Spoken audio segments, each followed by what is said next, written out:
எல்லாரும் முன்னாடி வந்து இப்போ வழக்கமாக ஒரு எலெக்ஷன் நடந்துச்சுன்னா அந்த ரிசல்ட்டை பற்றி பேசும்போது எக்ஸிட் போல்லாம் வந்துருச்சுன்னா பார்த்தல நாடே எங்கள் பின்னாடி அப்படின்ற மாதிரி பேசுவாங்க. ஆனால் இந்த தேர்தலில் எல்லா அரசியல் கட்சிகளுமே ரொம்ப தெளிவாக இருக்காங்க. என்னென்னு எக்ஸிட் போல்லாம் அப்படி ஓரமாக வையும்பா, எக்ஸாக்ட் போல் வரட்டும், 4ஆம் தேதி ரிசல்ட்டுக்கு அப்புறம் பேசிக்கிறேன் நான் அப்படின்ற மாதிரி தான் எல்லாருமே பேசிகிட்டு இருக்காங்க. இப்போ கூட ஒரு தலைவர் அப்படி தான் பேசியிருக்காங்க.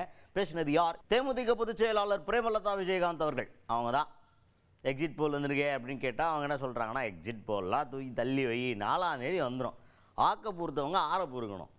என்ன இப்போ 2 நாள், 4ஆம் தேதி ஆச்சுன்னா காலைல 8 மணியில் ஆரம்பித்து 5 மணிக்கு தெரிஞ்சு போயிடும் யாருன்னு. அப்புறம் ஏன் இவ்வளோ அவசரம்?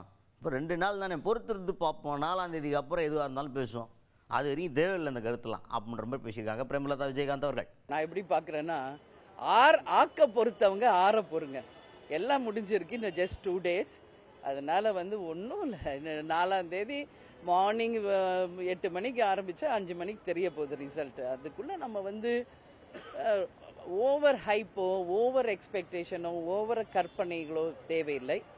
ஏன்னா ஒரே பழமொழி தமிழில் இருக்கிறது, ஆக்க பொறுத்தவங்க ஆற பொறுங்க.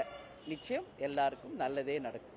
அதுக்கு அடுத்தது 2வது மேட்ரு என்ன கேட்குறாங்கன்னா, இப்போ ஒருவேளை இந்த கருத்து கணிப்பெல்லாம் சொல்கிற மாதிரி பார்த்தா யாருமே அறுதி பெரும்பான்மையில் ஆட்சி அமைக்க போகிற மாதிரி தெரில. அந்த மாதிரி ஒரு வேளை அறுதி பெரும்பான்மை இல்லாமல் திமுக கூட்டணி ஆட்சி அமைக்கிறதுக்காக உங்களுடைய ஒத்துழைப்பு நாடினாங்கன்னா நீங்கள் அதிகாரத்தில் பங்கு கேட்பீங்களா? ஏன்னா ஆல்ரெடி ஆட்சியில் பங்கு அதிகாரத்தில் பங்குன்னு பேசுகிறதுலாம் நம்ம பார்த்தோம். நீங்களுமே அது ஆமாம் அதில் என்ன தப்புன்னு கேட்டிருந்தீங்க. அந்த டாபிக் இப்போ வருமா அப்படின்னு கேட்டால் அதுக்குமே அவங்க என்ன சொல்கிறாங்கன்னா, நம்ம 4ஆம் தேதி ரிசல்ட்டு தெரிஞ்சுக்கிட்டு தான் நம்ம பேச முடியும், இதெல்லாம் 4ஆம் தேதிக்கு அப்புறம் பேச வேண்டிய மேட்ரு. முதல்ல ஒரு வெற்றி செய்தி வரட்டும், அதுக்கப்புறமா இது தொடர்பான கேள்விகளுக்கு நான் 4ஆம் தேதிக்கு பிறகு பதில் சொல்கிறேன் அப்படின்னு சொல்லியிருக்காங்க பிரேமலதா விஜயகாந்த் அவர்கள். இதெல்லாம் 4ஆம் தேதிக்கு பிறகு நான் பதில் சொல்கிறேன். ஏன்னா எதுவுமே இப்போ ஜஸ்ட் 2 days தான் இருக்குது. எல்லாருமே களத்தில் மிக தீவிரமாக எல்லாரும் ஒர்க் பண்ணியிருக்காங்க. எல்லாருமே அவங்கவுங்க எல்லா வகையிலையுமே சிறப்பாக வேலை செஞ்சுருக்கோம். அதனால் இன்னும் 2 நாள் இருக்குது, பொறுத்துக்கங்க. 4ஆம் தேதி ஒரு வெற்றி செய்தி வரும். அதற்கு பிறகு நிச்சயமாக உங்களை அழைத்து நான் பேசுவேன்.